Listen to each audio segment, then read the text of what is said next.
जी अगर दुखों से, कष्टों से, विकारों से मुक्ति चाहिए तो भगवान भोलेनाथ का वचन है गुरु मेव भजेत प्रिय। ये गुरु की भक्ति का प्रभाव बताया। फिर दोबारा कहा ज्ञानम बिना मुक्ति पदम लभ्यते गुरु भक्तितः।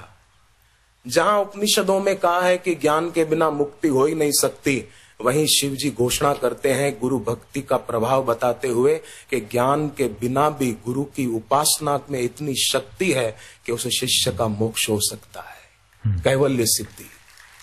गुरु कृपा ही केवलम शिष्यस्य परम मंगलम, ये हमने स्वीकार किया। लेकिन आपने कहा था कि गुरु क्रोध रहित हो, कामना रहित हो, ये गुण हो। लेकिन हम तो देखते कि गुरु क्रोध करते हैं। और भगवान राम के गुरु वशिष्ठ ने क्रोध किया, विश्वामित्र ने क्रोध किया, तो वैसे कैसे कहां से गुरु खोजें कि जो क्रोध न करते हो। जब राम के गुरु वशिष्ठ जी क्रोधी होकर कहते हैं कि वनवास राम को मिला है, सीता को नहीं, सीता गहना पहन के जाएगी, एकदम अड़ गए। और राम जी दशरथ के राज्य के सारे मंत्री देखते ही रह गए और जख मार के गहने सहित सीता जी को तापस वेश नहीं सजे धजे रवाना करना पड़ा। दशरथ जी के गुरु थे, राम जी के गुरु थे, वशिष्ठ ने क्रोध किया, विश्वामित्र ने भी क्रोध किया दशरथ पर, ये बेटे देते हो कि नहीं, नहीं तो फिर हम जाते हैं। ऐसा क्रोध किया कि पृथ्वी कांपने लगी। और शिव जी कहते हैं गुरु क्रोध रहित होना चाहिए। तो ऐसे ऊंचे गुरु में भी क्रोध तो देखा जाता है, तो क्रोध रहित वाले गुरु कहाँ से खोजे। और तुम जिसको गुरु मानते हो वो तुम्हारे बापू भी हो, क्रोध करते ही हैं, सीधी बात है। और काम है तभी तो बेटा बेटी के, तो कहां से लाए काम रहित क्रोध रहित गुरु जी। भगवान राम बैठे थे पंचवटी में लक्ष्मण जी के साथ। ये तुम्हारे तरफ से मैं सवाल कर रहा हूँ, ठीक है कि नहीं है? बराबर पकड़े महाराज को। हाँ जी। भगवान राम पंचवटी में बैठे थे, लक्ष्मण जी के साथ सत्संग हरि चर्चा हो रही थी। तुलसीदास जी ने तब लिखा है बैठे परम प्रसन्न कृपाला। बैठे भगवान परम प्रसन्न बैठे हैं। इतने में क्या हुआ कि दूर से नारद जी पधारे।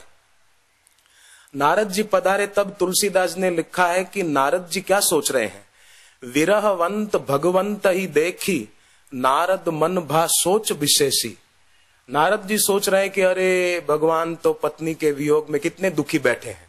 अब पहले एक क्षण पहले लिखा है बैठे परम प्रसन्न कृपाला, वो दिखते हैं, परंतु मरे शत्रु स्थिति पाई ब्रह्मनिष्ठता सहज समाई। शुभा शुभ समरोना गाना ग्रीष्म ठंड मानव अपमाना। अतुल्य निंदा सुतिर मौनी संतुष्टो ये न के नचित अनिकेत स्थिर मति। अर्जुन ने भगवान को पूछा कि प्रभु परमात्मा को पाए हुए महापुरुष का लक्षण क्या है? स्थिति प्रज्ञस्य का भाषा समाधिस्तस्य केशव। दूसरे अध्याय का 54वां श्लोक भगवान ने उत्तर दिया 4 श्लोकों में, 55 में से लेकर 58वें श्लोक तक। वो उत्तर जो भगवान ने दिया वो ज्ञानी महापुरुष के लक्षण बताए, और वो लक्षण स्वसंवेद्य है। वो आत्मज्ञानी गुरु की अनुभूति है, पर संवेद्य नहीं है, वो हमारा अनुभव नहीं है। परंतु उनके चरणों में बैठने से वो लक्षण कुछ कुछ अंश में हम लोगों के जीवन में भी आने लगे। ये प्रत्यक्ष प्रमाण है गुरु के काम क्रोध विनिर्मुक्ता सदाचारा जितेंद्रिया।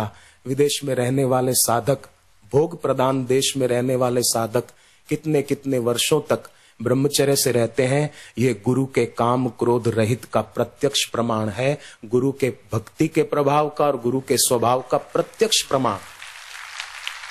और गुरु क्रोध करते हुए दिखते हैं कागभूषुंडी को गरुड़ ने कहा कि तुम्हारे गुरु ने तुम पर इतना क्रोध किया कि तुमको श्राप दे दिया, सपदी हो पक्षी चंडाला। सपदी माना जल्दी तुम चंडाल पक्षी बन जाओ, इतना तुम पर गुस्सा किया गुरु ने, क्यों? तब कागभूषुंडी कहते हैं, सुन प्रभु बहुत अवज्ञा कीने। अगर गुरु की अवज्ञा की जाती है तो वो कोप करते हुए दिखते हैं पर फिर भी कोप करते नहीं हैं। सूर्य तपते हैं, गीता में लिखा है। भगवान कृष्ण कहते हैं कि मैं संसार के कल्याण के लिए ही सूर्य रूप में तपता हूं।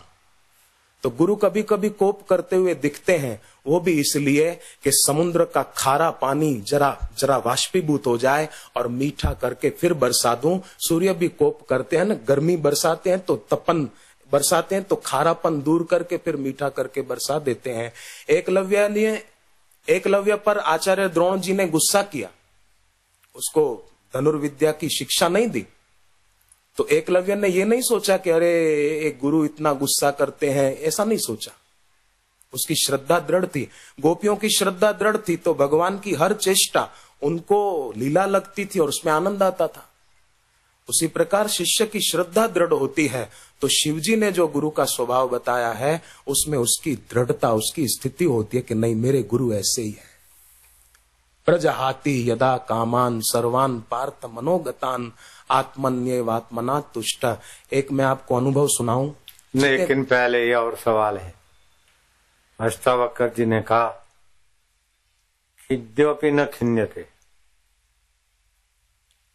हैं रुष्टोपि न रुष्यते। वो क्रुद्ध होते हुए भी क्रुद्ध नहीं होते, रुष्ट होते हुए भी रुष्ट नहीं है। तो क्या मतलब हुआ? क्रोध करते हुए भी क्रोध नहीं करते। विश्वामित्र ने क्रोध किया, काकभूषण के गुरु ने क्रोध किया और फिर बोलते क्रोध करते हुए